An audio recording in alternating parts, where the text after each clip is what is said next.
KP college of arts and science की YouTube class में आप सभी का स्वागत है।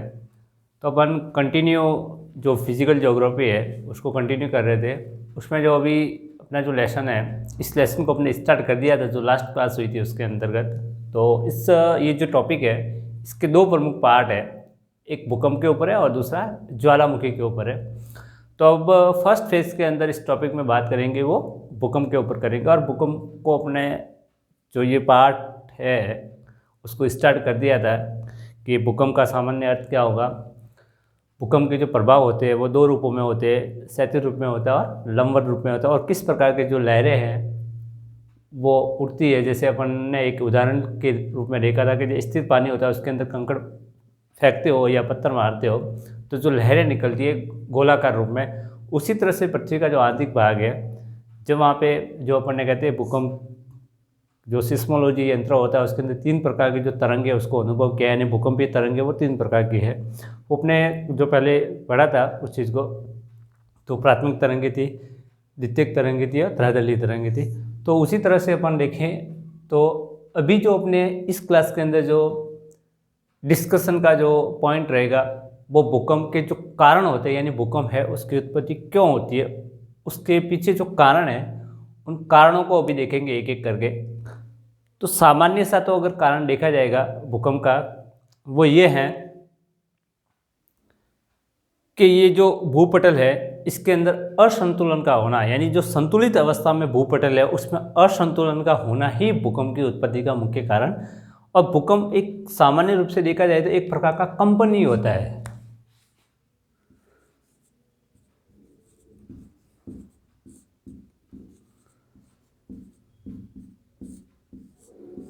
सामान्य रूप में अपन देखते हैं कि तो भूकंप है वो एक प्रकार का कंपन ही होता है। अब कंपन क्यों होगा, तो अपन देखिए कि जो पृथ्वी में जो संतुलन की अवस्था है या भूपटल है,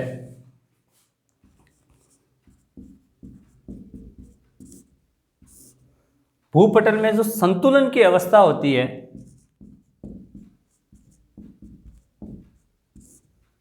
इस संतुलन की अवस्था में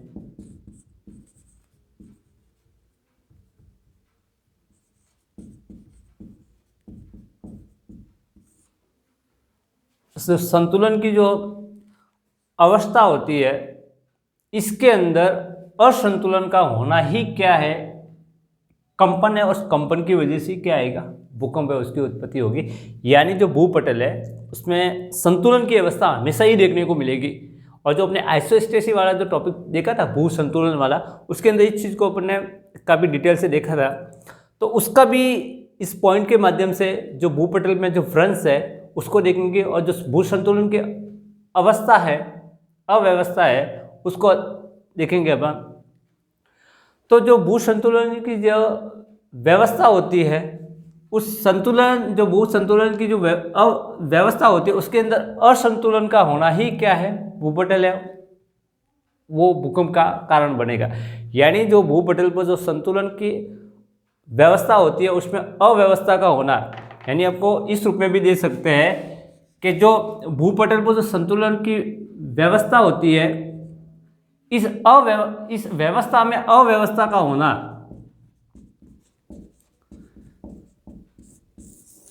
यानी भूपटल पर जो संतुलन की व्यवस्था है इसके अंदर क्या होना, अव्यवस्था का होना ही क्या माना जाएगा, भूकंप है वो माना जाएगा। अब देखिए प्राय ये माना जाता रहा है, मतलब जो भूकंप की उत्पत्ति है उसके पीछे जो कारण है उसको लेकर हमेशा ही एक जो सामान्य थ्योरी है, एक कह सकते हैं अपन, जो है वो ये मानी जाती रही है कि भूकंप है वो संतुलित तथा प्राचीन स्थिर भागों में नहीं आते। यानी कहने का मतलब है एक तो जो संतुलित भूभाग है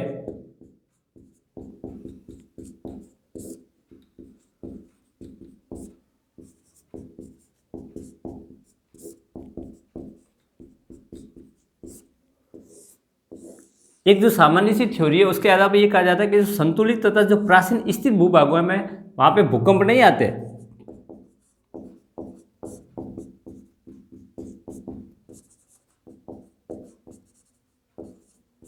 ये थ्योरी रही है शुरू से ही, मतलब जो कहने का मतलब संतुलित अवस्था में होगा और प्राचीन होगा वहाँ पे भूकंप आने की संभावना क्या होती है, कम होती है। वहाँ पे भूकंप आने की पॉसिबिलिटी क्या होती है, वो कम होती है। लेकिन भारत में दो जो भूकंप आए हैं, भारत में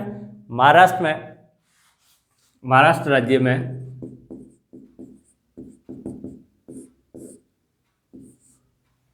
एक तो है लातूर का भूकंप और दूसरा था कोयना का भूकंप।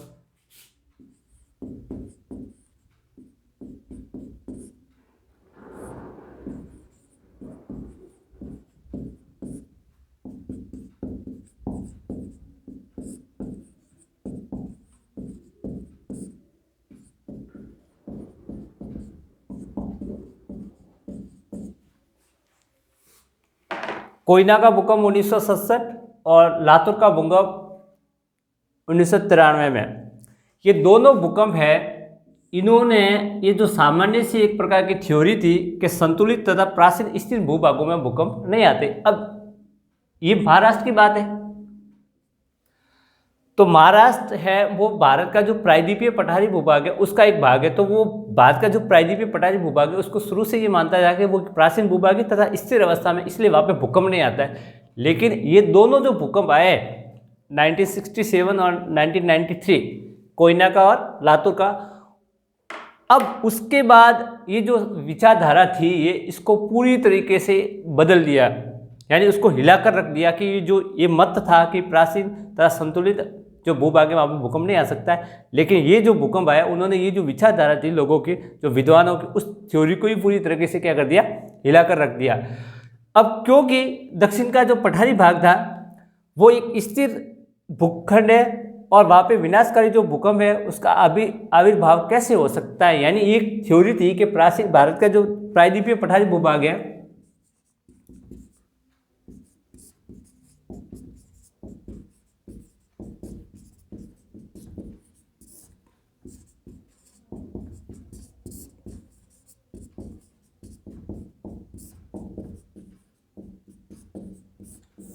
वो स्थिर है, यानी भारत का जो प्रायद्वीपीय भूभाग था वो तो स्थिर है। अब स्थिर भूभाग में जो ये दोनों भूकंप आए हैं तो ये जो थ्योरी है वो बिल्कुल उलट गई। अब उसके बाद ये देखा गया कि ये जो स्थिर भूभाग के अंदर ये जो दोनों भूकंप आए हैं उसके पीछे का कारण क्या है। बाद में ये पता चला कि ये जो भूकंप आया है ये दोनों कोयना का तथा लातूर का, तो उसके पीछे कारण क्या, उस कारणों को खोजा गया। तो ये देखा गया कि यहाँ पे जो भूकंप आया है तो ये जो बांध था, बांध का जो पानी है उसका जो दबाव लगा, उसकी वजह से जो नीचे वाली चट्टानें थी उसके अंदर असंतुलन हो गया, उसकी वजह से क्या आया, भूकंप आया। तो इसको अपन एक प्रकार के जो जलीय भार होता है उसकी वजह से उत्पन्न भूकंप है उसका उदाहरण मानते हैं। लेकिन इसके पीछे अलग अलग जो विद्वान है, अलग अलग जो लोग हैं, उनकी अलग अलग थ्योरी है वो रही है। तो अब अपन ये देखेंगे कि एक सामान्य सा मत ये कहा जाएगा भूकंप की उत्पत्ति का क्या होगा, तो संतुलन में अव्यवस्था का उत्पन्न होना ही है, यानी जो भूपटल पर संतुलन की व्यवस्था होती है उसमें क्या होना, अव्यवस्था का उत्पन्न होना ही भूकंप का कारण है, एक सामान्य सा कारण माना जाएगा। तो अब उसके पीछे की जो अलग अलग कारणों की बात की जाएगी तो उसको अपन कंटिन्यू करेंगे एक एक करके। तो पहला जो कारण पढ़ेंगे वो ज्वालामुखी जो क्रिया होती है उसकी वजह से जो भूकंप उत्पन्न होता है उसको अपन देखेंगे।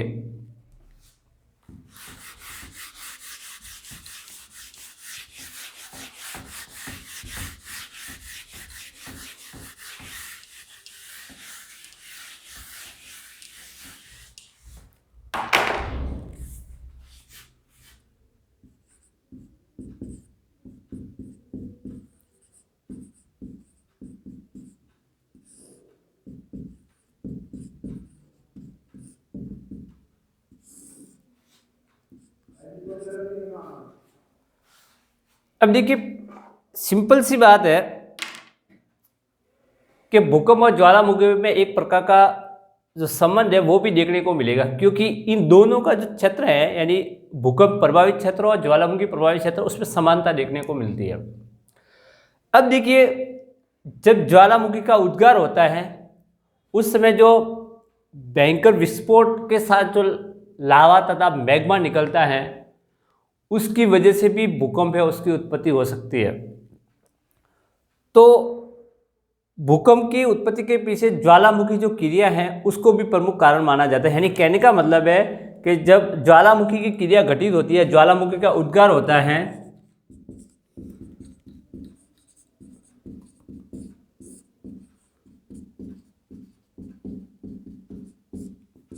तो ज्वालामुखी का जो उद्गार होता है वो विस्फोटक रूप में भी हो सकता है।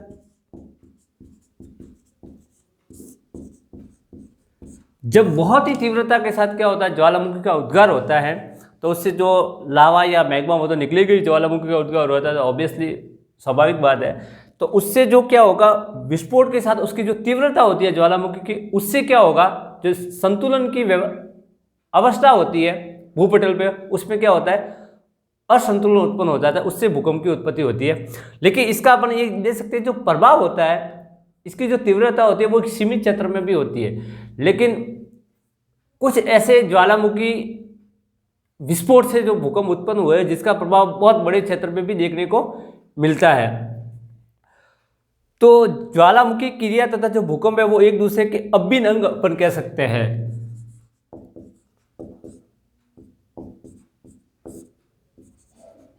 यानी ये दोनों की जो क्रिया है ज्वालामुखी तथा भूकंप की, वो उसको एक दूसरे से अल्टरनेटिव चलती रहती है, साथ साथ चलती रहती है। मतलब ज्वालामुखी की जो क्रिया उससे भूकंप की उत्पत्ति हो सकती है और भूकंप की उत्पत्ति उससे ज्वालामुखी की विस्फोट भी हो सकता है। तो ज्वालामुखी उद्गार के साथ प्राय भूकंप अवश्य आता रहता है। अब देखो, आना नहीं आना अलग है, लेकिन निश्चित रूप से तो अपन ये कह सकते हैं कि चाहे छोटी तीव्रता का आओ या कम तीव्रता का आओ या बड़ी तीव्रता का, ज्वालामुखी की जो क्रिया होती है उससे जो वहाँ का भूपटल होता है, स्थानीय भूपटल, उसको जरूर वो प्रभावित करता है। उसका प्रभाव विस्तृत क्षेत्र पे हो ये कोई जरूरी नहीं है, लेकिन स्थानीय क्षेत्र उसको ये जरूर प्रभावित करता है जब ज्वालामुखी का उद्गार है वो विस्फोटक रूप में होता है। और कभी कभी भूकंप के कारण जो ज्वालामुखी का उद्गार भी होता है, जब ज्वालामुखी का उद्गार भयंकर रूप में होता है। किस रूप में? भयंकर विस्फोट के रूप में होता है। तो उसके साथ साथ भूपटल पर कंपन होता है, और कंपन ही किसको जन्म देता है? भूकंप को। तो ऑब्वियसली सीधी सी बात है कि ज्वालामुखी का उद्गार हो रहा है वो किस रूप में होना चाहिए? भयंकर विस्फोट के रूप में। तो उससे किसकी उत्पत्ति होगी? कंपन की। और कंपन से किसकी उत्पत्ति होती? भूकंप को। तो ये एक प्रकार की जो भूकंप उत्पत्ति होते हैं, तो उसको अपन ज्वालामुखी उद्गार से निर्मित या ज्वालामुखी क्रिया से निर्मित भूकंप का उदाहरण मानेंगे। और ऐसा जो भूकंप होता है, मतलब जो ज्वालामुखी क्रिया से जो भूकंप है उसकी जो प्रभाव होगा वो ज़्यादा अधिक से अधिक अपन कह सकते हैं 160 से 240 किलोमीटर का जो दायरा होता है उसको प्रभावित कर सकता है। लेकिन जो इंडोनेशिया जो देश है उसके अंदर जो क्राकोटोवा का जो भूकंप आया था, उससे जो उसका जो प्रभाव था वो 12,800 किलोमीटर की दूरी तक जो दक्षिणी अमेरिका का जो हॉर्न अंतरिक्ष द्वीप है वहाँ पर उसका प्रभाव हुआ था। मतलब एक सामान्य सा तो अपन कहते हैं कि ज्वालामुखी से जो भूकंप आएगा उसका प्रभाव इतने क्षेत्र पर ही होगा, लेकिन अब 12,800 किलोमीटर जो क्राकोटोवा का जो ज्वालामुखी विस्फोट हुआ था उससे जो भूकंप है उसका प्रभाव 12,800 किलोमीटर जो दूर स्थान है दक्षिणी अमेरिका में, वहाँ पे भी उसका प्रभाव है वो देखने को मिलेगा। तो इतना विस्फोटक वाला भी ज्वालामुखी उद्गार होगा और इतना विस्फोट के साथ होगा तो उसका प्रभाव है कई गुना ज़्यादा क्षेत्रों में उसका प्रभाव देखने को मिल सकता है। और इसकी जो तीव्रता है, और कुल मिलाकर यहाँ पे एक चीज होगी कि भूकंप की जो तीव्रता है वो किस बात पर निर्भर करेगी कि ज्वालामुखी का उद्गार की तीव्रता कितनी है। मतलब भूकंप की तीव्रता है, भूकंप की जो तीव्रता निर्भर करेगी वो ज्वालामुखी के विस्फोट पर निर्भर करेगी। यानी जो ज्वालामुखी विस्फोट की जो तीव्रता है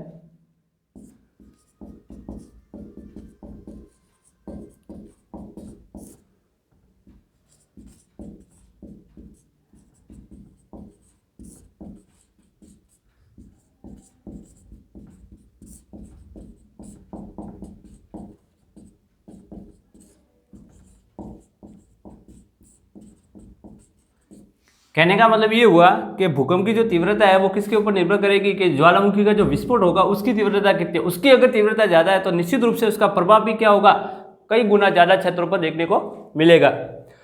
अब अपन एक एग्जाम्पल के रूप में देखते हैं।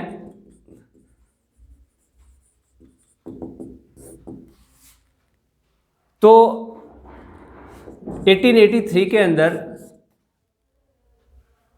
जो सुंडा जल डमरू है, मतलब जो जावा तथा सुमात्रा द्वीप है,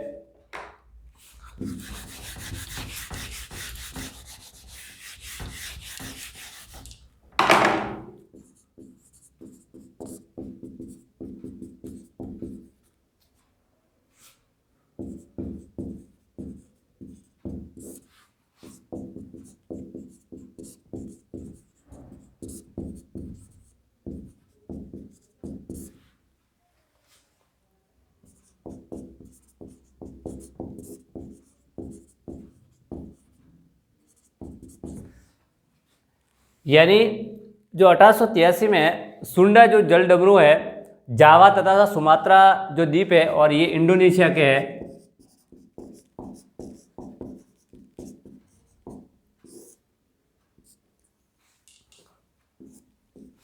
तो जो इंडोनेशिया के जावा तथा जो सुमात्रा द्वीप है, उसमें जो सुंडा जल डमरू है, वहाँ पे कारकोटावा जो द्वीप है, एक इन दोनों के मध्य, जावा तथा सुमात्रा के मध्य जो सुंडा जल डमरू है, उसके के बीच में एक कारकोटावा द्वीप है।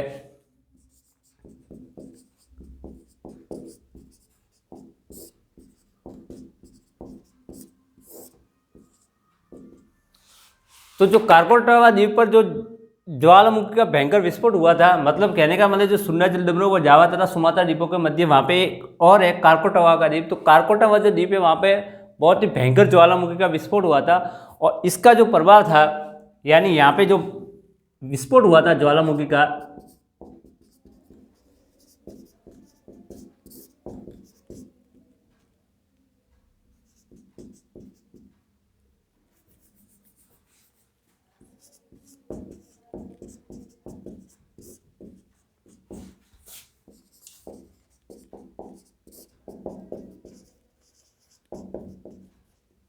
यानी विस्फोट तो कहाँ हुआ था, ज्वालामुखी का कारकोटावा द्वीप पर। उसका जो प्रभाव था वो 12,800 किलोमीटर दूर स्थित दक्षिणी अमेरिका का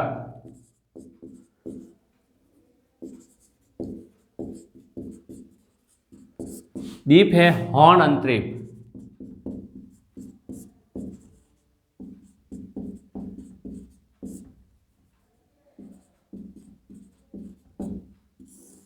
यानी यहाँ पे जो ज्वालामुखी का उद्गार हुआ था कारकोटावा द्वीप पर, उसका जो प्रभाव है यहाँ से 12,800 किलोमीटर की दूरी पर स्थित दक्षिणी अमेरिका का जो हॉर्न अंतरीप द्वीप है, वहाँ पर इसका जो प्रभाव है वो देखने को मिला था। और इससे जो तरंगें उत्पन्न हुई थी जो समुद्र के अंदर, उसकी जो ऊंचाई थी वो लगभग 36.5 मीटर थी। यानी जब ये भूकंप आया था तो उससे जो लहरें उत्पन्न हुई थी, जिसको अपन, जब भूकंप की उत्पत्ति जलीय भाग में होती है उसको अपन सुनामी का दर्जा देते हैं, तो उससे जो लहरें और तरंगें उत्पन्न हुई थी समुद्र के अंदर, उसकी गहराई कितनी थी, सॉरी ऊंचाई कितनी थी, 36.5 मीटर थी। मतलब बड़ी बड़ी जो इमारतें हैं उसको भी इसने अपनी आगोश है, उसके सपेट है, उसके अंदर इसको ले लिया था। और उसी तरह से एक और उदाहरण अपन देख सकते हैं, इटली है। इटली का जो सिसिली द्वीप है उसमें 1968 के अंदर, जैसे ये तो है, अब ये इसलिए है कि सीधी सी बात है कि जो ज्वालामुखी का जो विस्फोट हो रहा है उसकी तीव्रता कितनी है, उसके ऊपर ही जो भूकंप की तीव्रता वो निर्भर करेगी। अगर इतना विस्फोट रूप में हो रहा है, अब भूकंप की जो तीव्रता है वो रिएक्टर स्केल में ज्ञात कर सकते हैं। तो जब रिएक्टर स्केल है उसके ऊपर उसकी तीव्रता जितनी ज़्यादा होगी, भूकंप उतना ही विनाशकारी है वो देखने को मिलेगा। जैसे अपन 8.5 मानते हैं, 8.8 मानते हैं या 9.6 मानते हैं, इसकी जो तीव्रता थी वो 9 से अबव मानी जाती है। और इसी तीव्रता का जो भूकंप अगर आता है तो उससे जो लहरें वगैरह उठेगी समुद्र के अंदर, उसकी जो हाइट है वो भी ज़्यादा होगी, और उतना ही वो क्या होगा, यानी रिएक्टर स्केल पे अपन देखते हैं जितनी तीव्रता ज़्यादा है भूकंप उतना ही क्या होगा, विनाशकारी है वो माना जाएगा। तो पहला उदाहरण था। एक और उदाहरण देखते हैं कि ज्वालामुखी जो क्रिया है उससे जो भूकंप उत्पन्न होता है, उससे एक तो ये अपने देखा अभी, एक और उदाहरण है उसकी बात करते हैं।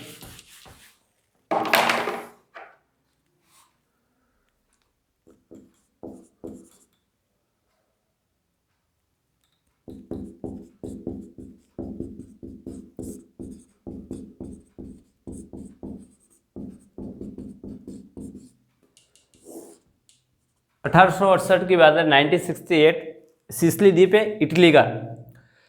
वहां पे जो ज्वालामुखी है उसका नाम है माउंट एटना।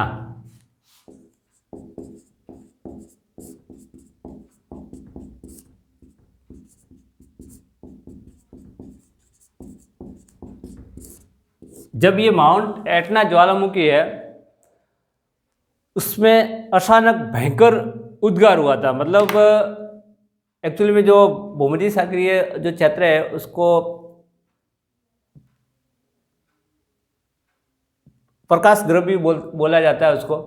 अब प्रकाश गर्भ क्यों बोला जाता है? जो भूमध्य सागरीय क्षेत्र है उसको ज्वालामुखी का प्रकाश क्षेत्र भी माना जाता है, ठीक है। क्योंकि ये जो एटना है, ठीक है ना, स्ट्राबोली वगैरह जो ज्वालामुखी के अलग अलग रूप है अपन देखते हैं, विसुवियस वगैरह हैं, तो ये उस क्षेत्र में क्या है, एक एक्टिव है, एक सक्रिय ज्वालामुखी माने जाते हैं। तो उसी के लावा वगैरह है उसकी उत्पत्ति है वो लगातार होती रहती है। तो जब ये निकलता है तो बहुत गर्म होता है, और तो उससे क्या है कि वहाँ पे लाइट जैसा जो माहौल है वो बन जाता है। तो जो इस प्रकार का जो ज्वालामुखी विस्फोट हुआ था एटना इटली के अंदर, उससे भी उसका आसपास का जो एरिया था उसमें भी क्या है, भूकंप की जो उत्पत्ति है वो मानी जाती है।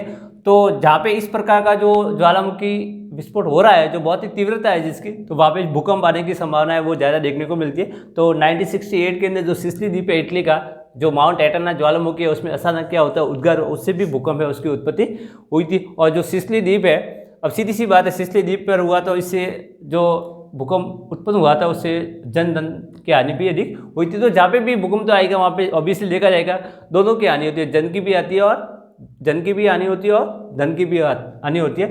तो ये इसके जो रूप है वो देखने को मिलेंगे। तो अभी जो पहला अपन ने भूकंप की उत्पत्ति का जो कारण है वो ज्वालामुखी क्रिया होगी, यानी जहाँ पे ज्वालामुखी उद्गार होगा वहाँ पे भूकंप आने की संभावना ज़्यादा होगी। अब वो कम तीव्रता का भूकंप आए या ज़्यादा तीव्रता का भूकंप आए, वो इस बात पर डिपेंड करता है कि ज्वालामुखी का जो विस्फोट हो रहा है वो कितनी तीव्रता से हो रहा है। ज़्यादा होगा तो ज़्यादा होगा तीव्रता, और कम हो रहा है तो कम हो रहा होगा।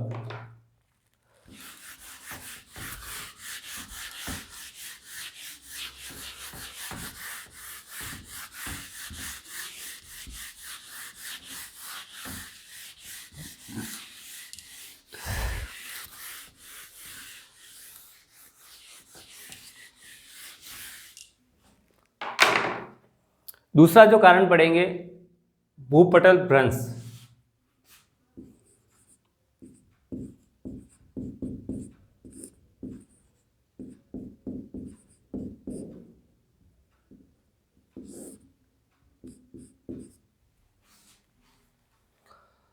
अब देखिए, जो भूगर्भीय हलचलें होती है, तो भूगर्भीय हलचलों के द्वारा भूपटल पर अपन देखते हैं दो प्रकार की जो क्रिया, जैसे अपने देखा ना भूसंतुलन,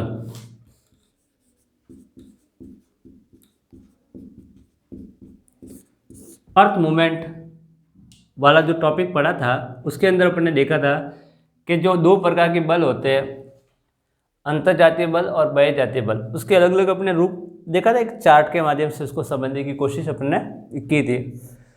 तो उसमें देखा था कि जो पटल विरूपणी बल होता है उसके अंदर दो भाग होते हैं, माध्य जनक बल होता है और पर्वत निर्माणक बल होता है। तो जो पर्वत निर्माणक बल था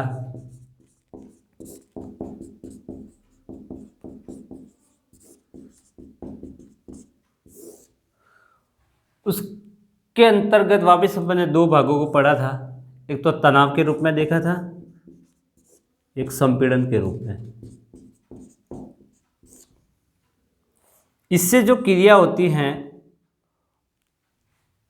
उसमें अपन ने वलन को पढ़ा था, फॉल्ट, इससे जो क्रिया होती है उसको अपन ने भ्रंश के माध्यम से देखा था, फॉल्ट। ये देखा था। अब देखिए जो भूपटल पर जो भ्रंश के माध्यम से जो भूकंप आते हैं, देखिए इसमें क्या था, दो चट्टानें हैं, एक ही दिशा में क्या होती है उसका गमन होगा।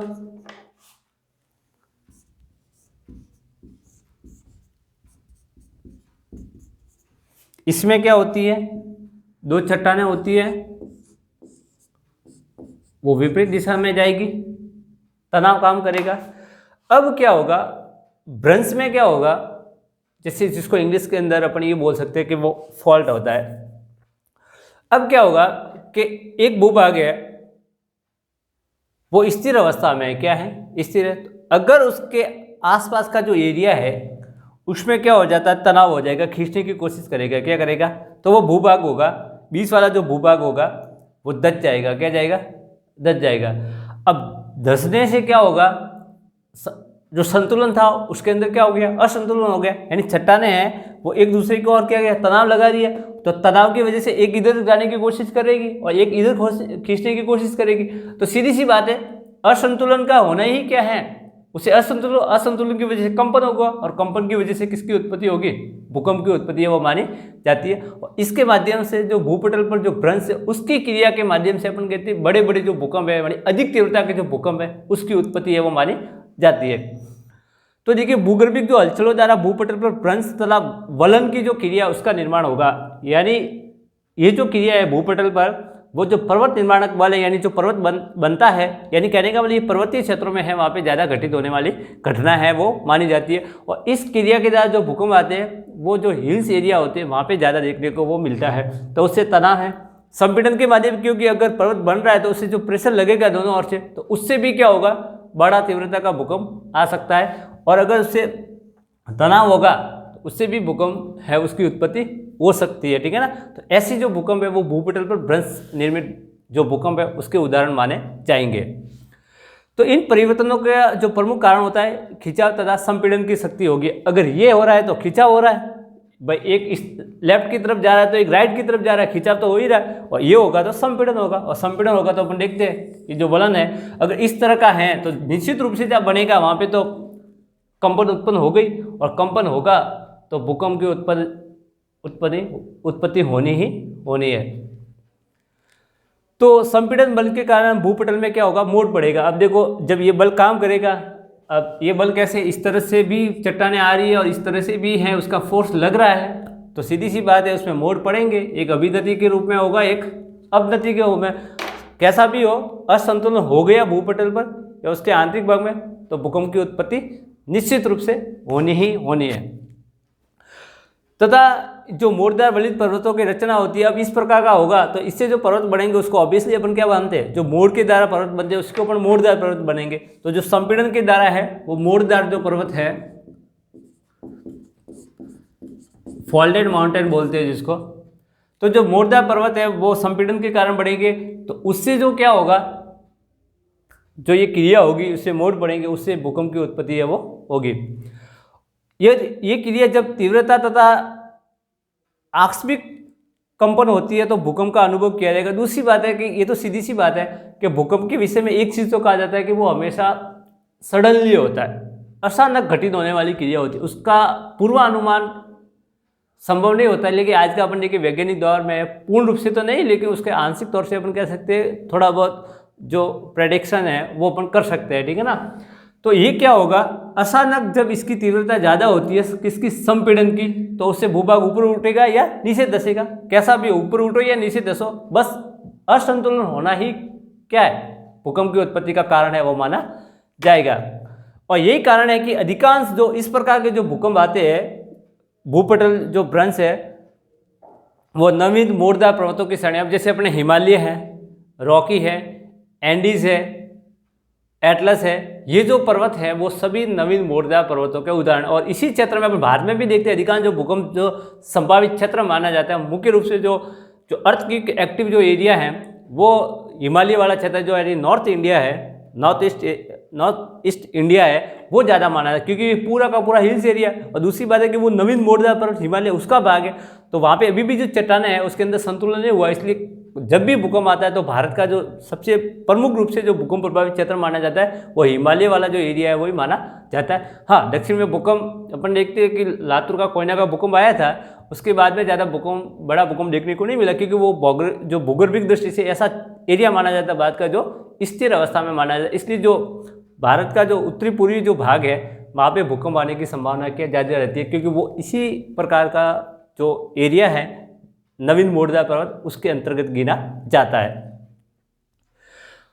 और इसी प्रकार अपन देखते हैं कि जो एक दक्षिणी अफ्रीका जो अफ्रीका महाद्वीप है,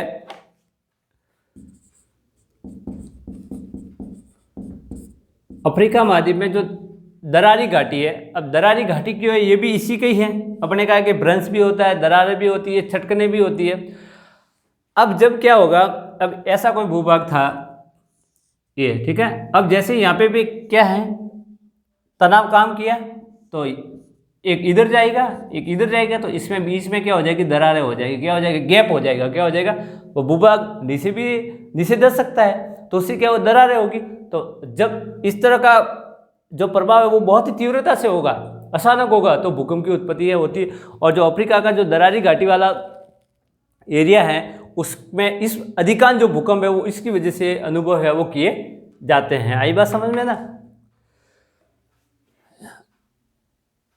अब देखिए, जो एक एग्जाम्पल के तौर पर इसको देखते हैं तो 1967 में जो कोयना का भूकंप आया था महाराष्ट्र के अंदर, भारत के अंदर, ये अफ्रीका में दरारी घाटी है। अफ्रीका की महान जो अपन कहते हैं कि विश्व की सबसे बड़ी जो दरारी घाटी का उदाहरण मिलता है, भ्रंश घाटी का या रिफ्ट वैली का, वो अफ्रीका महाद्वीप में ही है। जो अपन कहते हैं भूमध्य सागर से आरंभ होकर जो अफ्रीका महाद्वीप में जो जैमेजी नदी घाटी है, जैमेजी नदी है, वहाँ तक ये पूरी फैली हुई है। ये विश्व की सबसे लंबी जो दरारी घाटी है, रिफ्ट वैली है, उसका उदाहरण मानी जाती है। जो लाल सागर से आरंभ होकर जो जॉर्डन नदी होती है, जो जैमेजी नदी है, वहाँ तक पूरी फैली हुई है। और ये विश्व की सबसे बड़ी जो दरारी घाटी है उसका उदाहरण माना जाएगा, जो अफ्रीका महाद्वीप में पड़ती है। कहाँ पे पड़ती है, अफ्रीका। लाल सागर से जॉर्डन नदी और जैमेजी नदी तक फैली हुई है उसका पूरा एरिया। यहाँ पे अधिकांश जो भूकंप है वो इस एरिया से घटित होते हैं। अब अपन एक भारत में अगर देखते हैं तो जो 1967 का जो भूकंप आया था, कोयना का भूकंप महाराष्ट्र में, उसको भी कुछ लोग तो ऐसे मानते हैं कि वो इस क्रिया के द्वारा उत्पन्न हुआ था। यानी उसके पीछे का जो कारण था, कुछ लोग जलीय जो प्रभाव है उसकी वजह से भी उसकी उत्पत्ति में मानते हैं।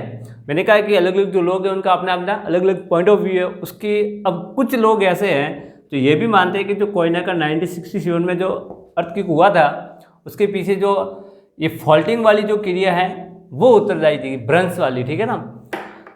तो उसका मुख्य कारण, अब देखिए अपन अरब सागर की बात करते हैं। भारत का जो अरब सागरीय भाग है,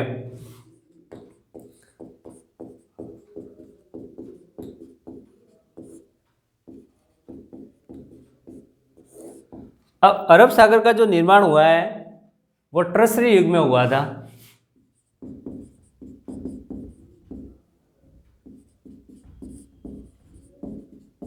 इससे पूर्व अरब सागर नहीं था। अब ये भी क्या है, ट्रसरी युग में जो अफ्रीका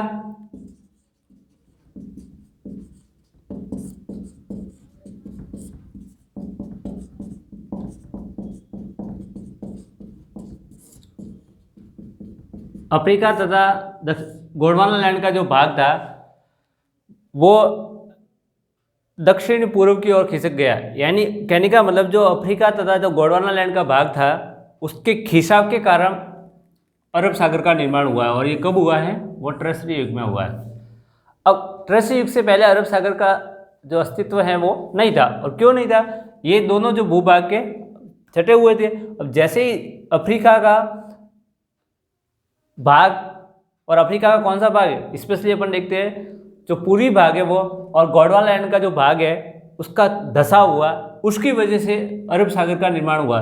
अब अरब सागर का जो निर्माण हुआ है तो इस कारण से अपन देखते हैं कि जो भारत का जो पश्चिमी भाग है, क्योंकि भारत के पश्चिमी भाग में क्या है, अरब सागर, अरेबियन सी है। अब उसमें भी अपन कहते हैं कि जो उसका ये जो अरब सागरीय जो घाटी है वो अभी स्थिर अवस्था में नहीं है, मतलब पूर्ण रूप से जो अपन कहते हैं कि एक भू संतुलन में स्थिरता होनी चाहिए वहाँ पे नहीं होती है। और इसीलिए कहते हैं कि कभी कभार है वो भारत का जो पश्चिमी भाग है, अरब सागरीय भाग है, और जो दक्षिण में लग रहा है, और स्पेशली जो कोयना महाराष्ट्र में जो भूकंप आया था उसके पीछे यही कारण दिया जाता था कि जो अरब सागरीय जो घाटी है वो अभी भी स्थिर अवस्था में नहीं है। उस वजह से जो ये भूकंप है वो आया था, कौन सा, कोयना जो महाराष्ट्र के अंदर है वो आया था। ठीक है, तो ये अपने अपने जो अलग अलग जो अपन कहते हैं विद्वान हैं उन्होंने अपना अपना जो व्यू है उसके अकॉर्डिंग दिया है। तो कुछ इसके पीछे ये भी मानते हैं कि जो अरब सागरीय जो घाटी है वो स्थिर अवस्था में नहीं होने के कारण भी उसका ये जो भारत का जो दक्षिणी भाग है वहाँ पे भूकंप आते हैं। ठीक है ना, और ये जो स्पेशली जो कोयना का भूकंप आया था उसके पीछे का जो कारण है वो ये बताया जाता है। अब देखिए जो भूकंप या जो भूपटल भ्रंश है उसकी वजह से जो भूकंप आते हैं वो संपीड़न व तनाव की वजह से उत्पन्न होता है।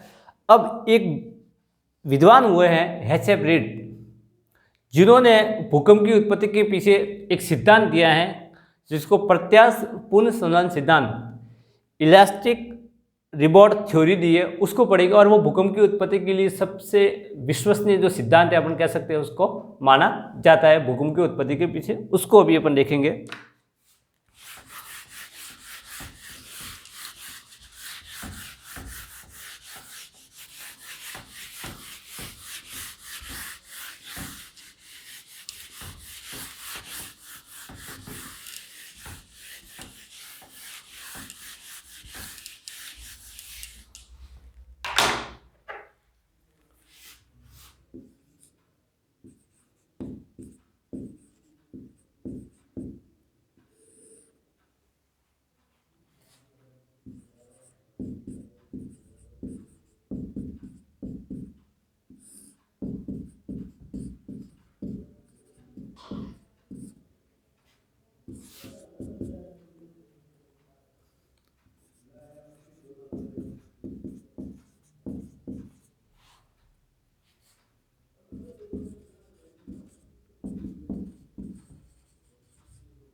ये जो सिद्धांत दिया है वो भूकंप की उत्पत्ति से सबसे महत्वपूर्ण सिद्धांत माना जाता है और उसकी विश्वसनीयता भी बहुत ही ज़्यादा है। और एक प्रमाणिक जो सिद्धांत है उसको अपन देख सकते हैं, प्रत्यास्थपूर्ण चलन सिद्धांत इलास्टिक रिबाउंड थ्योरी, इसको दिया है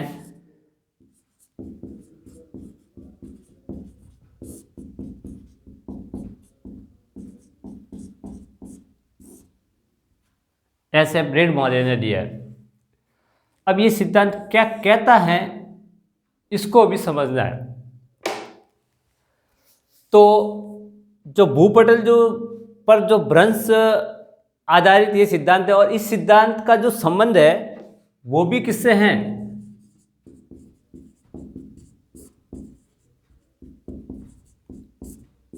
ये ध्यान रखना है। यानी इस सिद्धांत का जो संबंध है वो किससे माना जाएगा, भूपटल भ्रंश के माध्यम से जो भूकंप उत्पन्न होते हैं उससे इसका संबंध होगा।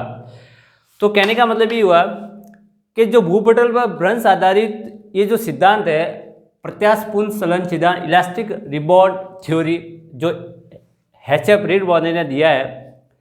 अब ये सिद्धांत क्या कहता है, जैसे अपन एक एग्जाम्पल के तौर पर समझते हैं।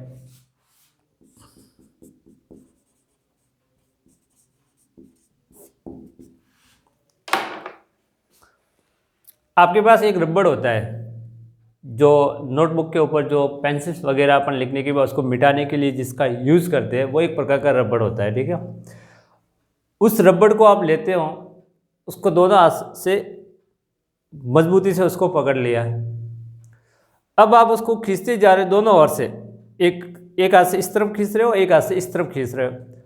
खींचते खींचते पहले तो क्या होगा कि वो रबड़ होगा वो लंबा होता जाएगा, जहाँ तक उसकी क्षमता है मतलब फैलाव की तब तक वो फैलते ही जाएगा, जहाँ तक उसकी क्षमता है फैलाव की। और जितना आप जोर लगाओगे उसकी आपके तो जोर लगाने की क्षमता ज़्यादा हो सकती है, लेकिन रबड़ के जोर लगाने की जो सहन करने की जो क्षमता है वहाँ तक तो वो रबड़ है वो उस आपकी जो ताकत है उसको सहन कर लेगा। उससे भी ज़्यादा अगर आप जोर लगाओगे तो सीधी सी बात है वो रबड़ बीच में से क्या हो जाएगा, टूट जाएगा। क्या हो जाएगा, टूट जाएगा। अब एक बात है कि जो रबड़ है वो एक प्रकार का फ्लेक्सिबल होता है। क्या होता है, आप उसको जब खींचोगे तब वो लंबा होगा, उसके बाद उसकी जो नॉर्मल स्थिति है उसके अंदर भी वो वापस क्या आएगा, चलिए हाँ टुकड़े हो जाएंगे, लेकिन उसके बाद वापस अपन कहते हैं आप उसको पास में लाओगे तो वो रबड़ वापस जुड़ जाएगा, यानी उसी स्थिति में, पुनः उसी स्थिति में आने का क्या करता है, वो प्रयास करता है। तो एच.एफ. रीड-बोनी यही कहते हैं कि जो सेल होती है या सेलें होती है, इन सेलों के अंदर भी अपन देखते हैं एक प्रकार की जो रबड़ जैसी जो प्रवृत्ति है वो देखने को मिलती है। यानी कहने का मतलब ये हुआ कि जैसे सेल या चट्टान होती है उसके ऊपर क्या करता है, तनाव काम करेगा। क्या करेगा, जो पर्वत निर्माण बल से अपन ने देखा था कि जो तनाव है वो काम करेगा, तो एक तो इस तरफ जाएगा, एक इस तरफ जाएगा। अब जब तक सेलों के अंदर क्या है, क्षमता है, कैपेसिटी है सहन करने की, वहां तक तो वो सेल है वो टूटेगी नहीं। जब उससे ज़्यादा क्या होगा, फोर्स लगेगा, तो वो सेल क्या हो जाएगी, टूट जाएगी।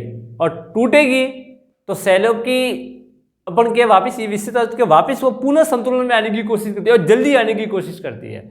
तो क्या एक बार तो क्या है कि जब तनाव लगा, ज़्यादा तनाव लगेगा, जहाँ तक क्षमता है वहाँ तक तो सहन हो जाएगी सेलों के अंदर, ठीक है ना। और उससे भी ज़्यादा अगर जोर लगेगा दोनों तरफ से तो वो सेल क्या हो जाएगी, टूट जाएगी। और पुनः क्या है, उसको जोड़ने की वो कोशिश करेगी, यानी जो असंतुलन हुआ है टूटने की वजह से वो पुनः किस अवस्था में आने की कोशिश करेगी, संतुलन की अवस्था में। तो इससे जो भूकंप की उत्पत्ति होगी, देखो टूटेगी तब भी हो सकती है, वापस क्या होगी, जुड़ेगी तब भी हो सकती है। तो इसीलिए अपन कहते हैं कि एक प्रकार का ये जो सिद्धांत है, वो जो रबड़ का जो उदाहरण है उससे अपन को समझ का, वास्तव में अपन देखते हैं ये जो सिद्धांत है वो बहुत ही विश्वसनीय सिद्धांत माना जाता है। और चट्टानों की ऐसी ही प्रवृत्ति होती है, क्योंकि तनाव लगेगा, एक सीमा तक उसको सहन करने की कोशिश करती है, उससे भी ज़्यादा क्या होगा, वो तनाव है वो सहन नहीं कर पाएगी, तो वो सेलें टूट जाएगी और पुनः उसको पास में या पुनः उसका संतुलन की अवस्था में आने की कोशिश करेगी। उससे जो भूकंप उत्पन्न होगा तो उसको अपन भूपटल भ्रंश बोलेंगे। और जो प्रत्यास्थपूर्ण सलन सिद्धांत है, इलास्टिक रिबाउंड थ्योरी है, वो एच.एफ. रीड ने उसको इस माध्यम से है वो जो एक्सप्लेन करने की कोशिश है वो की है। तो देखिए 1882 के अंदर 1882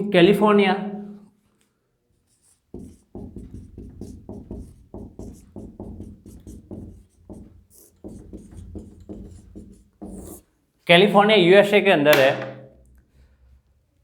तो उसमें क्या है, 1882 में जो कैलिफोर्निया यूएसए के अंदर है, कैलिफोर्निया जो यूएसए के अंदर जो कैलिफोर्निया जगह है, वहाँ पे इस प्रक्रिया के तहत जो प्रत्यास्थपूर्ण सलन सिद्धांत है उसको इस माध्यम से देखा गया। और जो भूपटल भ्रंश वाली जो क्रिया है उसके माध्यम से एक विशाल दरारी घाटी का निर्माण हुआ है। कहने का मतलब है कि जो कैलिफोर्निया की जो दरारी घाटी है उसका जो निर्माण हुआ है वो भूपटल भ्रंश की क्रिया से हुआ है, यानी फॉल्टिंग की क्रिया से माना जाएगा। और ऐसा प्रत्यास्थपूर्ण सलन सिद्धांत है, इलास्टिक रिबाउंड थ्योरी है, एच.एफ. जो रीड है उससे इसको सिद्ध करने की कोशिश की है। कहने का मतलब है कि जो कैलिफोर्निया की जो दरारी घाटी है इसका जो निर्माण हुआ है उसके पीछे जो वजह बताई जाती है वो इस प्रकार का जो सेल है उसके अंदर क्या होगा, तनाव हुआ, उसकी वजह से क्या हो गई, वो हट गई। उसकी जगह किसका निर्माण हुआ है, जो दरारी घाटी है वो निर्माण हुआ है कैलिफोर्निया के अंदर 1882 में। और इससे भी एक भयंकर भूकंप जो ब्रंसन की क्रिया के तहत आया है 1906 में, ये पहला भूकंप माना जा सकता है कैलिफोर्निया का 1882 में। और दूसरा जो इससे भी खतरनाक जो भूकंप आया था यूएसए के कैलिफोर्निया के अंदर ही 1906 में। तो देखिए इससे भी क्या है, जो विशाल जो दरारी घाटी थी उसका विशाल भूखंड था उसका क्या हुआ, खिंचा हुआ था। यानी कहने का मतलब है कि जो कैलिफोर्निया का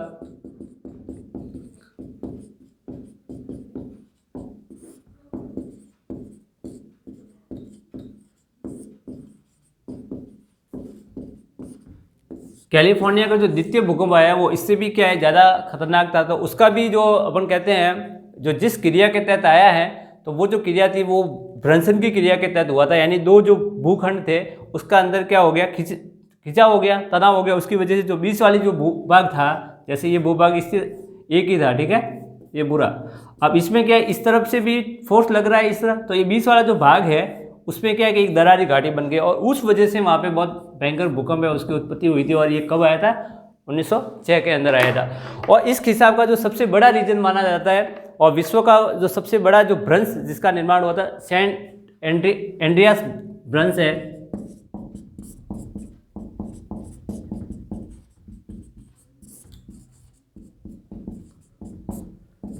ये जो भ्रंश है ये कैलिफोर्निया के अंदर है। जो सैन एंड्रियास भ्रंश का जो निर्माण हुआ था वो 1906 में जो भ्रंशन की क्रिया हुई थी वहाँ पे, उसकी वजह से है वो माना जाता है। तो ये इसका उदाहरण है। और जो सैन एंड्रियास भ्रंश है वो 640 किलोमीटर का उससे भी ज़्यादा का जो एरिया है वो माना जाता है, यानी उसका जो खिंचाव हुआ था, कहने का मतलब चट्टानों का या सैलों का, वो 640 किलोमीटर का जो एरिया है उससे भी ज़्यादा जो खिंचाव है वो आता है। यानी जब इतना खिंचाव एक साथ होगा तो वहाँ पे जो भूकंप होगा ऑब्वियसली अपन देखेंगे उसकी जो तीव्रता होगी वो ज़्यादा होगी और उससे जो दोनों प्रकार की जो अपन हानि बोल सकते हैं, जन और धन की, वो बहुत ही ज़्यादा होगी।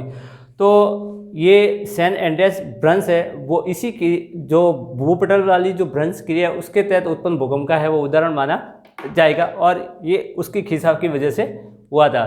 तो अब जब अपने नेक्स्ट क्लास होगी तो भूकंप के जो शेष रहे जो कारण है उसको अपन कंटिन्यू करेंगे। तब तक के लिए थैंक यू वेरी मच।